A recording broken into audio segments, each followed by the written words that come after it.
Hello everyone, स्वागत है आप सभी का शिक्षा पाठ में के टीजी के हमारे आज के सेशन में। इस सेशन में हम देखते हैं राजस्थान करंट अफेयर्स, जो सुजासी बुलेटिन और न्यूज़पेपर पर आधारित होता है। मुख्य रूप से हम यहाँ सुजासी बुलेटिन और न्यूज़पेपर का सार देखते हैं। आज है रविवार 21 जून 2026, ज्येष्ठ शुक्ल पक्ष सप्तमी संवत 2083। चलिए शुरू करते हैं हमारा आज का सेशन। आज के सेशन में हम दिवस विशेष में देखेंगे अंतर्राष्ट्रीय योग दिवस, इंटरनेशनल डे फॉर योगा। योग को समर्पित ये दिवस है। इसकी 2026 की थीम रखी गई है योगा फॉर हेल्दी एजिंग, स्वस्थ बढ़ती उम्र के लिए योग। थीम का महत्व हम देखें तो हर साल थीम मुख्य उद्देश्य यह बताना होता है कि कैसे योग हमें बढ़ती उम्र में शारीरिक रूप से मजबूत, लचीला, मानसिक रूप से शांत रख सकता है। यह केवल बुजुर्गों के लिए नहीं बल्कि हर उम्र के लोगों के लिए योग है, ताकि वह एक स्वस्थ भविष्य की नींव अपने जीवन में रख सके।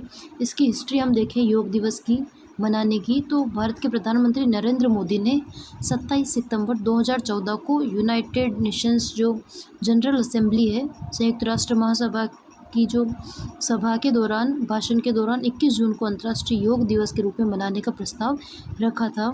इसके मात्र 3 दिन बाद अर्थात 11 दिसंबर 2014 को संयुक्त राष्ट्र संघ ने 177 देशों ने इस प्रस्ताव को मंजूरी दी और पहला अंतर्राष्ट्रीय योग दिवस 21 जून 2015 को मनाया गया था। 11 दिसंबर 2014 को उन्होंने अपने भाषण में इसे मनाने के लिए कहा था और 11 दिसंबर को उसको सहमति दे दी गई थी। 27 सितंबर को उन्होंने अपने भाषण में इसके मनाने के बारे में सभी को बताया था। 21 जून को ही क्यों चुना ये दिन? तो 21 जून उत्तरी गोलार्ध में सबसे लंबा दिन होता है, जिसे ग्रीष्म संक्रांति भी कहते हैं। ग्रीष्म संक्रांति भारतीय संस्कृति में इस संक्रमण को आध्यात्म और स्वास्थ्य के लिए शुभ माना जाता है, इसलिए वजह से 21 जून को ही यह दिन चुना गया। नेक्स्ट हम देखेंगे विश्व संगीत दिवस मनाया जाता है आज ही के दिन, वर्ल्ड म्यूजिक डे। यह दिन संगीत की शक्ति को जश्न मनाने, संगीतकारों को सम्मानित करने के लिए मनाया जाता है। फेटे डे ला म्यूज़िक, ये फ्रेंच लैंग्वेज में विश्व संगीत दिवस इतिहास हम देखें विश्व संगीत दिवस को मनाने के लिए, तो इसकी शुरुआत सबसे पहले 1982 में फ्रांस में हुई थी, जिससे वहाँ फेटे डे ला म्यूज़िक फेस्टिवल कहा जाता है। फ्रांस के तत्कालीन संस्कृति मंत्री जैक लैंग ने एक प्रसिद्ध संगीतकार मॉरिस फ्लेरेट के साथ इसकी कल्पना की थी। वे ऐसा दिन चाहते थे जहाँ शौकिया और पेशेवर संगीतकारों सड़कों, पार्कों और सार्वजनिक जगहों पर आकर बिना किसी फीस के लोगों के लिए संगीत बजाएं। इस वजह से इस दिवस मनाया जाता है। विश्व जल विज्ञान दिवस, वर्ल्ड हाइड्रोग्राफी डे। यह दिन समुद्रों, नदियों, झीलों के नक्शे तैयार करने वाले वैज्ञानिक, हाइड्रोग्राफी और इनमें काम करने वाले लोगों को समर्पित हैं, जो समुद्री यात्राओं को सुरक्षित बनाते हैं। वर्ष 2026 की थीम है hydrography enabling the digital twin of the ocean. जल विज्ञान, समुद्र का डिजिटल रूप तैयार करने में सक्षम। थीम का महत्व देखें तो इस साल का फोकस इस बात पर है कि कैसे आधुनिक तकनीक के जरिए समुद्र का एक सटीक डिजिटल मॉडल तैयार किया जाए, ताकि समुद्र और पर्यावरणीय व जलवायु परिवर्तन को बेहतर ढंग से समझा जा सके। हिस्ट्री हम इसकी देखें तो इसकी शुरुआत अंतर्राष्ट्रीय जल विज्ञान संगठन IHO द्वारा की गई थी। इस संयुक्त राष्ट्र महासभा यूनाइटेड नेशन जनरल असेंबली ने 2005 में एक प्रस्ताव पारित कर 21 जून को 2006 पर इसे आधिकारिक तौर पर हर साल मनाना शुरू किया गया। नेक्स्ट हम देखेंगे 12वां अंतर्राष्ट्रीय योग दिवस इस साल मनाया जा रहा है। 21 जून को कोलकाता के रेड रोड पर इसका आयोजन किया जा रहा है, राष्ट्रीय आयोजन, जिसमें प्रधानमंत्री नरेंद्र मोदी मुख्य रूप से हिस्सा लेंगे। इस वर्ष की थीम है अंतर्राष्ट्रीय योग दिवस की स्वस्थ वृद्धावस्था के लिए योग, योगा फॉर हेल्दी एजिंग। राज्य स्तरीय समारोह का आयोजन किया जाएगा सिरोही के आबूराज सिरोही में राज्य स्तरीय स्टेट लेवल इवेंट का आयोजन किया जाएगा, जिसमें मुख्यमंत्री भजनलाल शर्मा मुख्य अतिथि होंगे। अन्य आयोजन में देखें तो राजस्थान के सभी जिलों, ब्लॉक, ग्राम पंचायत, शैक्षणिक संस्थान, आयुष्मान आरोग्य मंदिरों में योग कार्यक्रम आयोजित किए जाएंगे। नेक्स्ट हम देखेंगे PM किसान सम्मान निधि की 23वीं किस्त जारी की गई कल। कुल हस्तांतरण की राशि हम देखें तो प्रधानमंत्री नरेंद्र मोदी ने पश्चिम बंगाल से देश भर के 9 करोड़ 44 लाख से अधिक किसानों के खातों में 18,880 करोड़ रुपए से अधिक की राशि का ट्रांसफ़र किया है। राजस्थान के किसानों का लाभ हम देखें तो राजस्थान के किसानों में 66 लाख से अधिक किसानों के खातों में 1320 करोड़ रुपए से अधिक की राशि पहुंची है। कुल योजना का कुल प्रभाव देखें तो 2019 से अब तक में वर्ष 2019 में योजना शुरू होने के बाद से देश भर में किसानों के खातों में 4.46 लाख करोड़ रुपए से अधिक की राशि हस्तांतरित की जा चुकी है। किसान सम्मान निधि में बढ़ोतरी। राज्य सरकार ने किसान सम्मान निधि की राशि को 6,000 से बढ़ाकर 9,000 कर दिया है और भविष्य में इसे 12,000 करने की कल्पना है। कृषि और किसानों के हितों में किए गए प्रमुख कार्य। डबल इंजन सरकार के हम देखें तो भजनलाल शर्मा राज्य और केंद्र सरकार द्वारा कृषि क्षेत्र के लिए कई महत्वपूर्ण कार्यों का उल्लेख किया गया, जिनमें बजट और नीतियां। केंद्र सरकार की प्रतिबद्धता के कारण कृषि बजट हर साल 6 गुना बढ़कर 1.30 लाख करोड़ रुपए से अधिक हो गया है।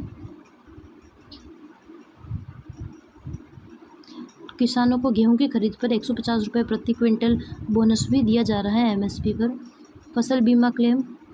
प्रधानमंत्री फसल बीमा योजना के तहत राजस्थान में अग्रणी राज्य बनकर राजस्थान उभरा है, जिसमें हम देखें तो अब तक 2.19 करोड़ से अधिक बीमा पॉलिसियां जारी की जा चुकी है और किसानों को 6,500 करोड़ से अधिक की फसल बीमा का क्लेम किया जा चुका है।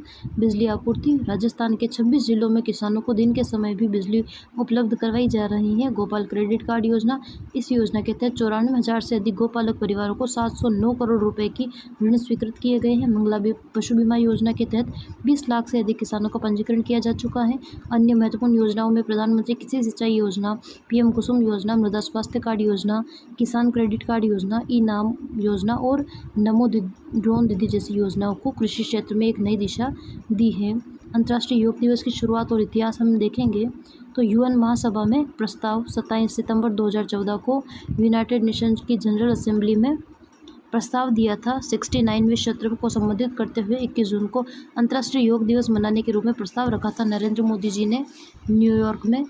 उन्होंने योग को मन, शरीर, विचार, कर्म, मानव प्रकृति के बीच सामंजस्य का माध्यम बताया था। प्रस्ताव का पास होना 11 दिसंबर 2014 को संयुक्त राष्ट्र महासभा ने रिकॉर्ड देशों के समर्थन के साथ 177 देशों ने भारत के इस प्रस्ताव का समर्थन किया था। 193 देशों में से यह संयुक्त राष्ट्र के इतिहास में सबसे कम समय में और सबसे अधिक मतों से पास होने वाला प्रस्ताव बना।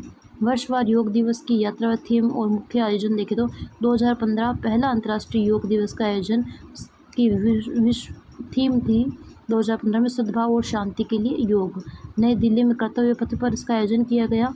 इसमें 36,000 प्रतिभागियों ने भाग लिया। 2 गिनीज वर्ल्ड रिकॉर्ड भी बने। 2016 में दूसरा योग दिवस सतत विकास लक्ष्यों की प्राप्ति के लिए योग थीम रखी गई थी। चंडीगढ़ में इसका आयोजन किया गया। प्रधानमंत्री नरेंद्र मोदी की मौजूदगी में 30,000 लोगों ने हिस्सा लिया था। 2017 में तीसरा योग दिवस स्वास्थ्य के लिए योग थीम थी। इसकी आयोजन स्थल था लखनऊ, उत्तर प्रदेश। प्रधानमंत्री नरेंद्र मोदी ने 51,000 प्रतिभागियों के साथ जीवन शैली में योग के महत्व पर चर्चा की थी। 2018 में चौथा योग दिवस मनाया गया। शांति के लिए योग इसकी थीम थी। देहरादून, उत्तराखंड में इसका आयोजन किया गया चौथे का और प्रधानमंत्री नरेंद्र मोदी के साथ 50,000 प्रतिभागियों ने एक साथ योग किया था। 2019 में 5वां योग दिवस मनाया गया। हृदय की देखभाल के लिए योग थीम थी और आयोजन स्थल रांची, झारखंड था।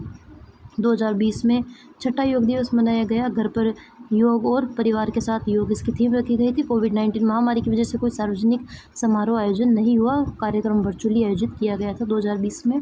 2021 में 7वां योग दिवस मनाया गया। आरोग्य के लिए योग इसकी थीम रखी गई थी। वैश्विक महामारी के कारण पीएम मोदी ने वर्चुअली संबोधित किया और WHO योग ऐप लॉन्च किया गया था। 2022 में 8वां योग दिवस मनाया गया। मानवता के लिए योग इसकी थीम थी। आयोजन स्थल मैसूर, कर्नाटक था और 2023 में 9वां योग दिवस वसुधैव कुटुंबकम के लिए योग इसकी थीम थी। आयोजन स्थल न्यूयॉर्क, अमेरिका था। प्रधानमंत्री नरेंद्र मोदी ने संयुक्त राष्ट्र मुख्यालय में उत्सव का नेतृत्व किया, जिसमें 135 देशों के लोगों ने भागीदारी की थी 2023 में। 2024 में 10वां योग दिवस मनाया गया। स्वयं और समाज के लिए योग इसकी थीम थी। आयोजन स्थल श्रीनगर, जम्मू कश्मीर था और 2025 में 11वां योग दिवस एक पृथ्वी एक स्वास्थ्य के लिए योग इसकी थीम और विशाखापट्टनम, आंध्र प्रदेश में 2025 में योग किया गया। प्रधानमंत्री की मौजूदगी में 3 लाख से अधिक लोगों ने शामिल हुए और गिनीज वर्ल्ड रिकॉर्ड बनाया था। और 2026 में आयोजन कलकत्ता में किया जा रहा है। पश्चिम बंगाल में कलकत्ता में रेड रोड पर इसका आयोजन किया जाएगा और योगा फॉर हेल्थी एजिंग इसकी थीम रखी गई है 2026 में। नेक्स्ट हम देखेंगे योग का वैश्विक विस्तार और वैश्विक सांस्कृतिक उत्सव, ग्लोबल इम्पैक्ट योग का हम देखें तो योग अब दुनिया भर के प्रसिद्ध स्थानों, सार्वजनिक स्थलों, शिक्षण संस्थानों में बड़े पैमाने पर मनाया जा रहा है। बारिश के बावजूद जापान में योग प्रेमियों ने ऐतिहासिक त्सुकीजी होंगवान जी मंदिर में योग दिवस पर कार्यक्रम में हिस्सा लिया। दक्षिण अफ्रीका के जोहान्सबर्ग के वांडर्स क्रिकेट स्टेडियम में 8,000 लोग एक साथ नजर आए। Brazil Itaipu Binacional central view point में कार्यक्रम आयोजित किया गया। सऊदी अरब रियाद के prince Faisal bin Fahd Olympic complex में कॉमन योग प्रोटोकॉल सत्र का आयोजन हुआ, जिसमें एक सऊदी महिला प्रशिक्षक ने भाग लिया था। अन्य देशों में ओमान, मिस्र, बांग्लादेश, भूटान, श्रीलंका, अर्जेंटीना, क्रोएशिया जैसे देशों में भी योग दिवस व्यापक रूप से मनाया गया। दूतावासों की भूमिका। भारतीय दूतावासों और सांस्कृतिक केंद्रों के अलावा इस वर्ष भारतीय सांस्कृतिक संबंध परिषद ICCR के समन्वय में देशों में स्थित 210 से अधिक भारतीय दूतावास, दुनिया भर के लगभग 2,500 स्थानों पर कार्यक्रम का आयोजन किया जा रहा है। नेक्स्ट हम देखेंगे PM ई बस योजना राजस्थान में शुरुआत हो चुकी है। मुख्यमंत्री भजनलाल शर्मा ने राज्य में पहली बार शहरी परिवहन को प्रदूषण मुक्त और सुगम बनाने के लिए इलेक्ट्रिक बसों की सौगात दी है। मुख्य शुभारंभ मुख्यमंत्री जी ने शनिवार को जयपुर के अमर जवान ज्योति से JCTSL की 29 अत्याधुनिक बसों को हरी झंडी दिखाकर रवाना किया। भीलवाड़ा को सौगात। जयपुर के साथ ही वीडियो कॉन्फ्रेंसिंग के माध्यम से भीलवाड़ा में भी 18 इलेक्ट्रिक बसों का शुभारंभ किया। योजना की पृष्ठभूमि हम देखें तो शहरी परिवहन में इलेक्ट्रॉनिक मोबिलिटी को बढ़ावा देने के लिए प्रधानमंत्री नरेंद्र मोदी ने अगस्त 2023 में PM ई बस योजना शुरू की थी। इसके तहत केंद्र सरकार डिपो निर्माण, इलेक्ट्रिक वर्क संचालन में राज्य सरकार को सहायता दे रही थी। बसों की आधुनिक सुविधाएं हम देखें तो मुख्यमंत्री जी ने स्वयं अमर जवान ज्योति से स्टेट हैंगर तक टिकट लेकर इस बस में सफ़र किया और चालक परिचालक से बात की। इन बसों में सुरक्षा, आराम के लिए पैनिक बटन, AC, CCTV और अत्याधुनिक सुविधाएं दी गई है। राजस्थान के लिए आगामी लक्ष्य और रूट मैप। इस योजना में राजस्थान के 8 शहरों का चयन हुआ है, जिनमें जयपुर, जोधपुर, उदयपुर, कोटा, बीकानेर, भीलवाड़ा, अलवर। इन चारों शहरों में PM ई बस योजना के तहत ई बस का संचालन किया जाएगा। केंद्र सरकार द्वारा इन 8 जिलों के लिए 675 इलेक्ट्रिक बसें अधिकृत की गई हैं। 675 बसें, जिनमें से प्रथम चरण में दीपावली तक 675 ई बसों का संचालन शुरू कर दिया जाएगा। टोटल 1,150 बसें का संचालन किया जाएगा। इसके अतिरिक्त 475 और बसें स्वीकृत हुई है। इस प्रकार राजस्थान को कुल 1,150 ई बसें मिलेगी। प्रधानमंत्री ई बस योजना के तहत राज्य सरकार अपनी तरफ से 555 ई बस शहरी परिवहन के लिए और 50 डबल डेकर इस बसों को पर्यटन के लिए उपलब्ध करवाया जाएगा। नेक्स्ट हम देखेंगे ग्रामीण एवं शहरी सेवा शिविर, पट्टा वितरण और फीडबैक। मुख्यमंत्री भजनलाल शर्मा ने पाली जिले के सुमेरपुर में राजकीय उच्च माध्यमिक विद्यालय नेत्रा में आयोजित कार्यक्रम में ग्रामीण सेवा शिविर का अवलोकन किया। विभिन्न विभागों के स्टॉल देखकर लाभान्वितों से संवाद किया। शिविर में होने वाले मुख्य कार्य। इन शिविरों के माध्यम से आमजन के नाम शुद्धिकरण, नामांतरण, रास्तों के नेशनल फूड सिक्योरिटी एक्ट के प्रकरणों का निस्तारण, पेंशन सत्यापन, मृदा परीक्षण, बीज मिनीकेट तथा फलदार वृक्षों के पौध उपलब्ध करवाने जैसे कार्य हाथों हाथ किए जा रहे हैं। नेक्स्ट हम देखेंगे प्रधानमंत्री विकसित भारत रोजगार योजना। प्रधानमंत्री नरेंद्र मोदी ने इस योजना के तहत आयोजित कार्यक्रम को संबोधित करते हुए कहा कि युवा भारत के उज्जवल भविष्य की नींव है। कुल लाभार्थी और प्रोत्साहन राशि। प्रधानमंत्री नरेंद्र मोदी ने प्रधानमंत्री विकसित भारत रोजगार योजना PMVBRY के तहत नई दिल्ली विज्ञान भवन से देश भर के 15 लाख युवाओं को लाभान्वित करते हुए 2,400 करोड़ रुपए की प्रोत्साहन राशि वितरित की। यह प्रोत्साहन राशि केवल आर्थिक सहायता नहीं बल्कि युवाओं के परिश्रम और प्रतिभा का सम्मान है। सरकार युवाओं को उद्योग जगत के सामूहिक प्रयासों से विकसित भारत के संकल्प को साकार करने की दिशा में काम कर रही है। राजस्थान में राज्य स्तरीय कार्यक्रम। मुख्यमंत्री भजनलाल शर्मा ने इस योजना के तहत जयपुर में आयोजित राज्य स्तरीय कार्यक्रम में भाग लिया और निजी क्षेत्र में नवनियुक्त कार्मिकों को नियुक्ति पत्र प्रदान किए। मुख्यमंत्री ने युवाओं को शुभकामना देते हुए कहा कि राज्य सरकार रोजगार सृजन, कौशल विकास और युवा सशक्तिकरण के लिए प्रतिबद्धता के साथ कार्य कर रही है। ONDC डिजी दुकान, open network for digital commerce, ONDC की फुल फॉर्म है। ONDC डिजी दुकान का शुभारंभ किया है। मुख्यमंत्री भजनलाल शर्मा ने जयपुर के बिरला ऑडिटोरियम में आयोजित जयपुर व्यापार महासंघ के कार्यक्रम में ONDC डिजी दुकान ऐप लॉन्च किया है। डिजिटल व्यापार ये कार्यक्रम का आयोजन बिरला ऑडिटोरियम में किया गया था। डिजिटल व्यापार को मजबूती देना इसका मुख्य लक्ष्य। प्रधानमंत्री नरेंद्र मोदी ने 2015 में जिस डिजिटल इंडिया का सपना देखा था वह आज हकीकत बन चुका है। जिस तरह UPI डिजिटल भुगतान में क्रांति आई है, उसी तरह आज ONDC डिजिटल व्यापार को मजबूती मिल रही है। छोटे व्यापारियों को लाभ, डिजी दुकान ऐप प्रदेश के व्यापारियों के लिए डिजिटल बाजार को जोड़कर उनके व्यवसाय के विस्तार में सहायक सिद्ध होगा। हमारे छोटे व्यापारियों को सशक्त बनाने का एक बड़ा माध्यम है। फ्रांस के राष्ट्रपति के दौरे के दौरान का संस्मरण उन्होंने किया है। मुख्यमंत्री जी ने याद दिलाया है कि जब फ्रांस के राष्ट्रपति जयपुर के दौरे पर आए थे तब प्रधानमंत्री ने उन्हें चाय पिलाई थी और दुकानदार को यूपीआई से भुगतान किया था। यह दुनिया के सामने भारत की डिजिटल क्रांति और छोटे व्यापारियों के सशक्त होने का एक बेहतरीन प्रदर्शन था। आर्थिक ताकत बढ़ाने वाली अन्य पहल में UPI, digital locker, GST network, Jan Dhan, DBT जैसी डिजिटल पहल देश की आर्थिक ताकत को लगातार बढ़ा रही है, जिसकी बदौलत भारत दुनिया के सबसे तेज़ी से उभरती डिजिटल अर्थव्यवस्थाओं में शुमार हो चुका है। नेक्स्ट हम देखेंगे वैश्विक व्यापार 40 देशों के साथ फ्री ट्रेड एग्रीमेंट। प्रधानमंत्री नरेंद्र मोदी के अनुसार दुनिया आज भारत के लिए अपने दरवाजे खोल रही है। भारत 40 देशों के साथ फ्री ट्रेड एग्रीमेंट मुक्त व्यापार समझौता कर रहा है। इससे देश के हुनर, कौशल और युवाओं के लिए वैश्विक स्तर पर असीम संभावनाएं, अवसर पैदा होंगे। राजस्थान माध्यमिक शिक्षा बोर्ड में नई नियुक्ति की गई है। अध्यक्ष पद की नियुक्ति राजस्थान माध्यमिक शिक्षा बोर्ड आरबीएसई के नए अध्यक्ष बनाया गया है हनुमान सिंह राठौड़ को, जो एक राजस्थान के शिक्षाविद हैं, अर्थात वो शिक्षा के लिए वर्क करते थे। आरबीएसई का उन्हें हनुमान सिंह राठौड़ को आरबीएसई का अध्यक्ष नियुक्त किया है। अब आरबीएसई के हनुमान बने हैं अध्यक्ष। नेक्स्ट हम देखेंगे इनका कार्यकाल 3 वर्ष का होगा। बोर्ड को 4 साल बाद कोई स्थायी अध्यक्ष मिला है। अर्थात आरबीएसई में इससे पहले जो रीट हुई थी पेपर लीक के मामले में, तत्कालीन सरकार ने 29 जनवरी 2022 को अध्यक्ष प्रोफेसर डीपी जारोली को बर्खास्त किया था, जिसके बाद से बोर्ड में आईएएस प्रशासक कार्यरत थे। प्रशासक के रूप में आईएएस अधिकारी कार्यरत थे बोर्ड में। हनुमान सिंह राठौड़ मूलतः पिसांगन के निवासी हैं हनुमान सिंह, जिन्हें और राष्ट्रीय स्वयंसेवक के क्षेत्रीय कार्यवाहक भी रहे हैं। उन्हें राजस्थान माध्यमिक शिक्षा बोर्ड का अध्यक्ष नियुक्त किया गया है। पिसांगन के रहने वाले हैं। व्यावसायिक प्रशिक्षकों, वोकेशनल टीचर का मानदेय और नियुक्ति। सरकारी स्कूलों में व्यावसायिक शिक्षा देने वाले प्रशिक्षकों, जो वोकेशनल टीचर हैं, उनके मानदेय में 1500 रुपये की बढ़ोतरी की गई है, जिसके बाद अब उनका मासिक मानदेय 23,500 रुपये हो गया है। नई बिड जारी। राजस्थान स्कूल शिक्षा परिषद ने नई बिड जारी की है, जिसके तहत सरकारी स्कूलों में 2502 व्यावसायिक प्रशिक्षक वोकेशनल टीचर हैं और 84 वोकेशनल कोऑर्डिनेटर नियुक्त और किए जाएंगे। यह नियुक्ति प्लेसमेंट एजेंसी के जरिए जुलाई 2026 से मार्च 2029 तक कुल 33 महीने के लिए होगी। ट्रेड्स की जानकारी हम देखें तो वर्तमान में स्कूलों में आईटी, हेल्थ, कृषि, automotive, banking, finance, retail, security और इलेक्ट्रॉनिक हार्डवेयर जैसे 16 पुराने ट्रेड्स में 2248 वोकेशनल टीचर और 12 नए ट्रेड्स में 254 नए वोकेशनल टीचर नियुक्त होंगे। नेक्स्ट हम देखेंगे मनरेगा संविदा कर्मियों का नियमितीकरण। 3967 पदों पर नियमितीकरण किया जाएगा।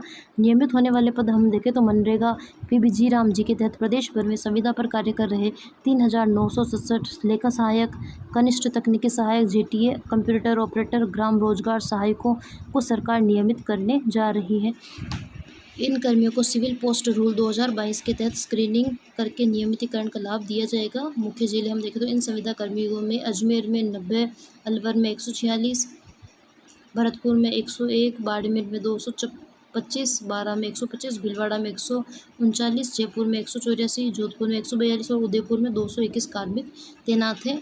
इन्हें नियमित किया जाएगा। नेक्स्ट हम देखेंगे पीटीआई भर्ती परीक्षा का टलना। परीक्षा स्थगित कर दी है पीटीए की।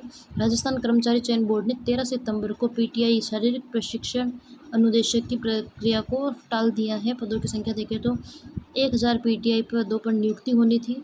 बोर्ड के अध्यक्ष आलोक राज के अनुसार भर्ती नियमों को लेकर शिक्षा विभाग से स्पष्टीकरण मांगा गया है। विभाग से जवाब मिलने के बाद बोर्ड अप्रैल 2027 में परीक्षा कराने का प्रयास करेगा। नेक्स्ट हम देखें रेलवे विकास और टर्मिनल का शुभारंभ 21 जून 2026 को नए रेलवे विकास और टर्मिनल्स का शुभारंभ किया जाएगा। केंद्रीय रेल मंत्री अश्विनी वैष्णव, राजस्थान के मुख्यमंत्री भजनलाल शर्मा और बिहार के मुख्यमंत्री सम्राट चौधरी और अन्य मंत्रियों की उपस्थिति में राजस्थान को बड़ी रेलवे की सौगातें मिली है, जिसमें फर्स्ट हम देखेंगे Khatipura mega coaching terminal Jaipur मंडल।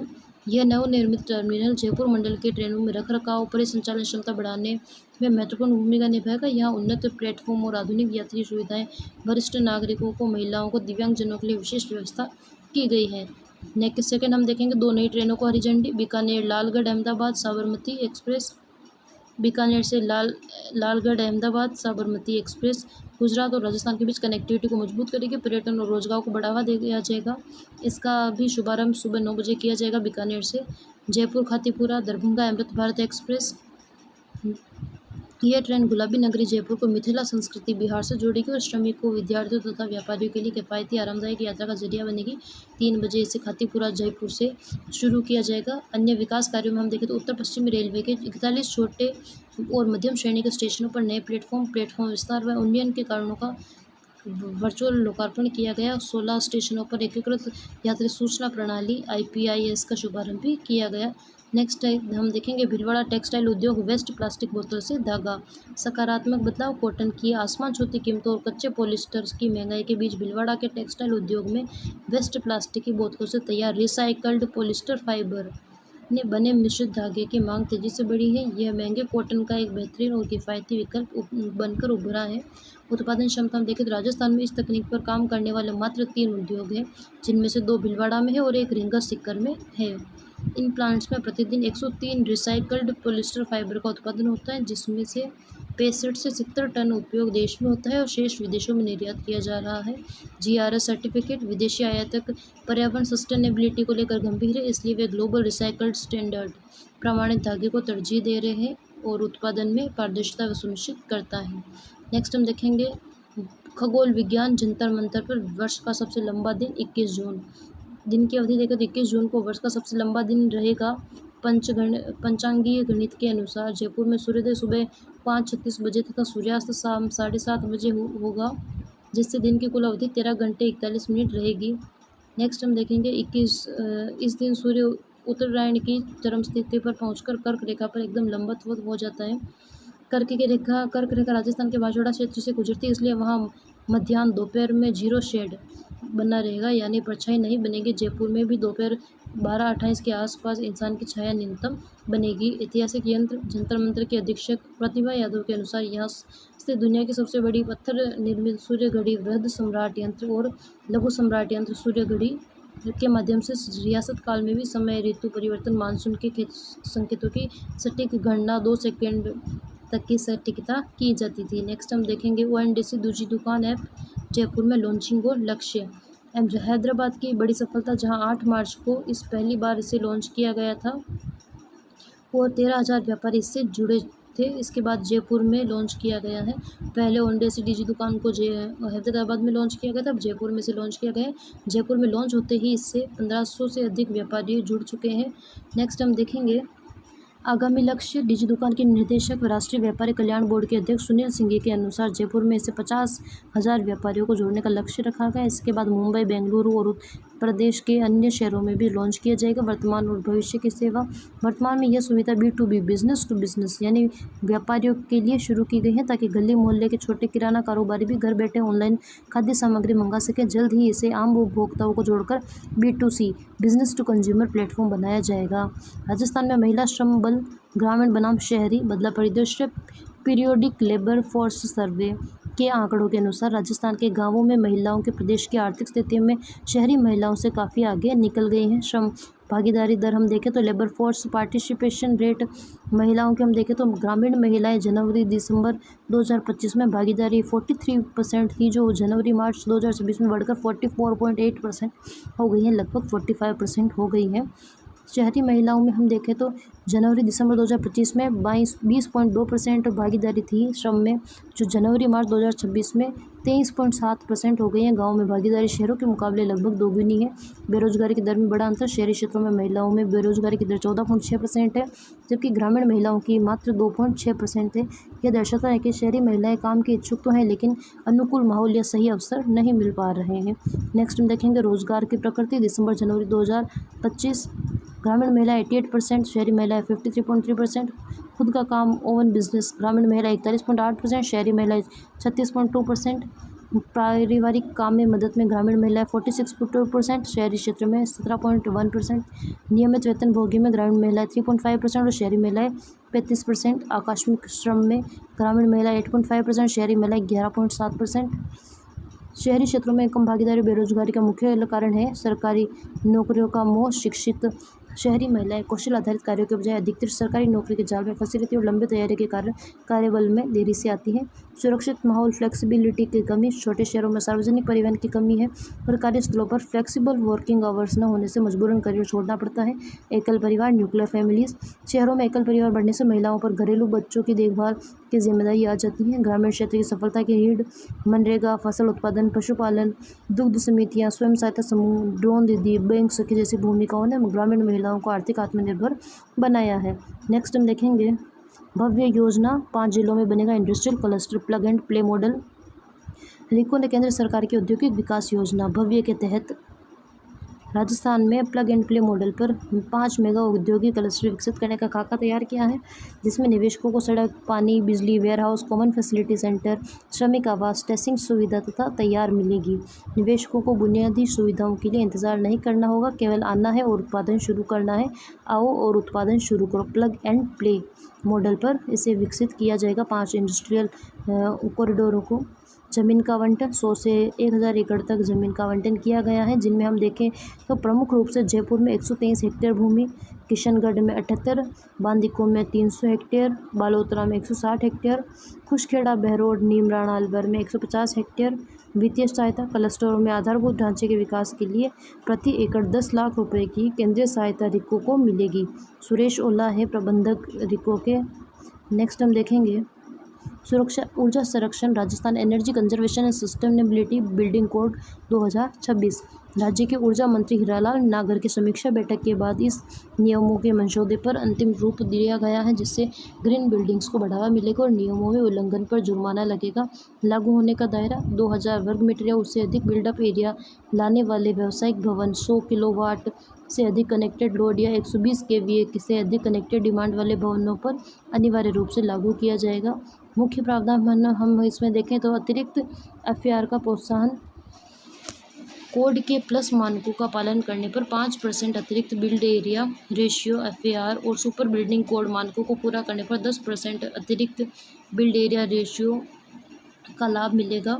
अर्थात अगर जो प्लस मानक है उनका पालन करने पर 5% आप अतिरिक्त बिल्ट एरिया में ज़्यादा बना सकते हो, अपना निर्माण कार्य ज़्यादा कर सकते हो। और सुपर बिल्डिंग कोड का पालन करने पर, उनका मानकों को पूरा करने पर आप अपनी जगह में 10% अतिरिक्त निर्माण कार्य कर सकते हो।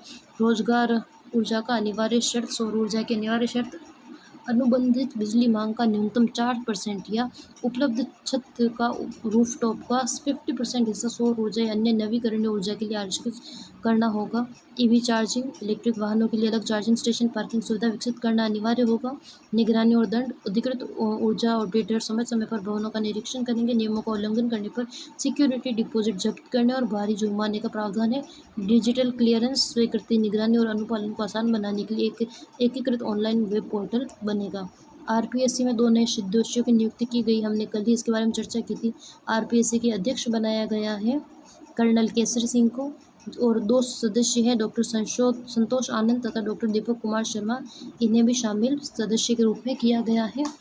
डॉक्टर संतोष आनंद के रूप को हम देखें तो भीलवाड़ा में एक कॉलेज में प्रिंसिपल रहे हैं। इनकी पत्नी अरुणा गारू भीलवाड़ा में जिला शिक्षा अधिकारी हैं, DO हैं। आनंद लंबे समय से राष्ट्रीय स्वयंसेवक, अखिल भारतीय विद्यार्थी परिषद ABVP विधि और संघ के संपर्क में विभाग में सक्रिय रहे हैं। और सेकंड है दीपक कुमार शर्मा, जिन्होंने 1989 में राजस्थान विश्वविद्यालय से PhD की थी और 28 वर्षों तक विभिन्न महाविद्यालयों में अध्यापन का कार्य किया था। पिछले वर्ष जयपुर में राजकीय महाविद्यालय से प्राणी शास्त्र में प्रोफेसर पद पर सेवानिवृत्त हुए थे। इन्होंने कॉलेज शिक्षा आयुक्तालय में सहायक निदेशक, युवा कौशल प्रकोष्ठ और NSS के राज्य समन्वय के रूप में भी कार्य किया है। पुस्तक का लोकार्पण किया गया है। IIT the theory of India's most prestigious education ecosystem, नई दिल्ली में लोकसभा अध्यक्ष ओम बिरला द्वारा इस बुक का विमोचन किया गया है। बिरला ने कहा है कि तक्षशिला, नालंदा, विक्रमशिला जैसी भारत की प्राचीन ज्ञान परंपरा को IIT जैसे संस्थानों ने आधुनिक विज्ञान और प्रौद्योगिकी से जोड़कर आगे बढ़ाया है। IIT खड़गपुर से शुरू हुआ यह सफर आज 23 IIT संस्थानों तक विस्तृत हो गया है। ब्रेन डेड से ब्रेन गेन, उन्होंने रेखांकित किया है कि वैश्विक स्तर पर एआई, रोबोटिक्स और अंतरिक्ष प्रौद्योगिकी में नेतृत्व मिलने से भारत ब्रेन डेड से, प्रतिभा पलायन की दौड़ से निकलकर ब्रेन गेन की ओर मजबूती से बढ़ चुका है। नेक्स्ट हम देखेंगे वर्ल्ड म्यूजिक डे विशेष पर। डिजिटल युग और लोक संगीत का भी दबदबा बना हुआ है। वर्ल्ड म्यूजिक डे विशेष में हम देखें तो म्यूजिक स्ट्रीमिंग ऐप्स और एल्गोरिदम के इस दौर में भी भारतीय और स्थानीय शुरू की लोकप्रियता विश्व स्तर पर कायम है। वैश्विक डेटा हम देखें तो दुनिया में पेड म्यूजिक यूजर्स की संख्या 18.7 करोड़ पार कर चुकी है, जिससे 2025 में विश्व का 22 अरब डॉलर रही है। भारत में पेड म्यूजिक यूजर्स का स्पॉटिफाई 77% सबसे आगे है। इसके बाद यूट्यूब 57% और अमेजन म्यूजिक 56% नंबर पर, थर्ड नंबर पर आता है। अर्थात भारत में सबसे ज़्यादा पेड म्यूजिक यूजर्स हैं स्पॉटिफाई के 77%। इसके बाद सेकंड पे रहा है यूट्यूब, जिसमें 57% यूज़र्स यूज़ करते हैं म्यूज़िक के लिए यूट्यूब को, और थर्ड पे है अमेजन म्यूजिक 56 नंबर पर, 56% के साथ थर्ड नंबर पर आता है। स्थानीय शोरों में भारत नंबर 1। स्थानीय कलाकारों को सुनने के मामले में भारत दुनिया में सबसे पहले स्थान पर है। स्पॉटिफाई पर भारत के टॉप 200 गानों में 85.2% गाने स्थानीय कलाकारों के, जो अमेरिका, ब्राज़ील, इटली और जापान देशों से भी अधिक है। अर्थात भारत में 85.2% गाने हैं वो स्थानीय कलाकार, जो लोकल सिंगर्स हैं उनके द्वारा ही गाए हुए सुना जाता है। प्रमुख कलाकार और संगीत में हम देखें तो राजस्थान के सुर मामिक खां, अनवर खां मंगनियार और स्वरूप खां मंगनियार जैसे कलाकारों ने मांड, घूमर और मंगनियार लंगा परंपरा को गीतों को वैश्विक मंच दिया है और उन्हें फेमस बनाया है। नेक्स्ट हम देखेंगे स्वच्छता मेरा था, स्वच्छ सहकार समृद्ध सहकार। आयोजन जयपुर के पत्रिका गेट से राजस्थान सहकारी शिक्षा एवं प्रबंधन संस्थान RICEM द्वारा इसे मैराथन का आयोजन किया गया। स्वच्छ सहकार समृद्ध सरकार राजस्थान राज्य सेवा के 73 नवनियुक्त प्रशिक्षु अधिकारियों ने इसमें भाग लिया है। युवाओं में स्वच्छता, अनुशासन, सहकारिता की भावना को दैनिक जीवन और कार्यशैली में अपनाने के लिए प्रेरित करना। इस दौरान RICM निर्देशक संजय पाठक भी इसमें मौजूद थे। नेक्स्ट हम देखेंगे ग्रीष्म ऋतु में भी आलनिया बांध पर जमे शीतकालीन प्रवासी। कोटा जिले में आलनिया बांध स्थित है। वहाँ इन दिनों ग्रेटर फ्लेमिंगो झांगिल पक्षियों की अटकेलियाँ पर्यटकों को आकर्षित कर रही है। पानी पर उड़ते हैं। पर्यावरणविद हर्षित शर्मा ने बताया कि ये पक्षी मध्य एशियाई मार्ग से प्रवास करते हैं, मध्य एशियाई मार्ग से, इसलिए कोटा के आसपास इनकी उपस्थिति काफ़ी हद तक शीतकालीन मौसम के प्रभाव पर निर्भर करते हैं। ये झुंड आमतौर पर सर्दियों के महीनों में हाड़ौती में आते हैं। जैसे ही तापमान बढ़ने लगता है, मूल स्थानों की ओर यात्रा शुरू कर देते हैं। आलनिया बांध में अभी भी इनकी संख्या 150 के आसपास है। मुख्य रूप से हम देखें तो ग्रेटर फ्लेमिंगो झांगिल पक्षी आलनिया बांध में रहे हैं और मध्य एशियाई मार्ग से यहाँ कोटा में आते हैं और सर्दियों के मौसम में मुख्यतः रहते हैं, लेकिन अभी भी यहाँ इनकी संख्या 150 के आसपास है। नेक्स्ट हम देखेंगे अंतर्राष्ट्रीय भूटान भारत साहित्य रत्न सम्मान।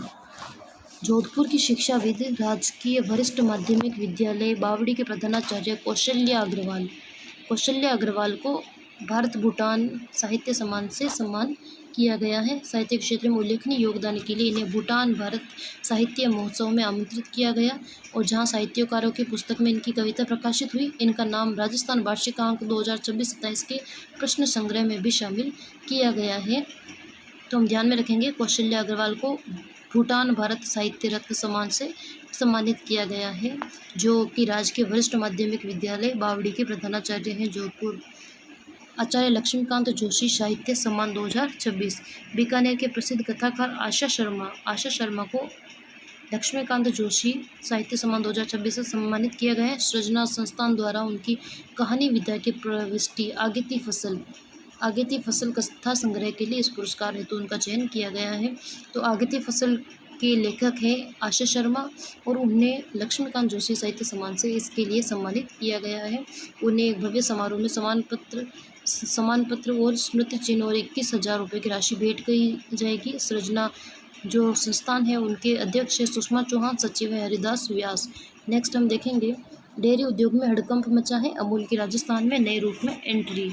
गुजरात के प्रसिद्ध ब्रांड अमूल की पेरेंट संस्था ने राजस्थान में मल्टीपर्पज़ विलेज सोसाइटी मॉडल के आधार पर कदम रखा है, जिससे राजस्थान के स्थानीय डेयरी नेटवर्क जो RCDF राजस्थान कॉरपोरेशन और डेयरी फेडरेशन के 24 जिला दुग्ध संग्रह केंद्रों के अस्तित्व में खतरा आ गया है। पूरी घटना और नया मॉडल हम देखें तो करीब 90,000 करोड़ रुपए के टर्नओवर वाली अमूल ब्रांड वाली सोसाइटी ने 1 साल पहले Sardar Patel cooperative dairy federation limited का गठन किया था, जो अब राज्यों में अपना नेटवर्क बना रही है। केंद्रीय सहकारिता मंत्री अमित शाह ने गत वर्ष जुलाई में इस नए ढांचे को लॉन्च किया था।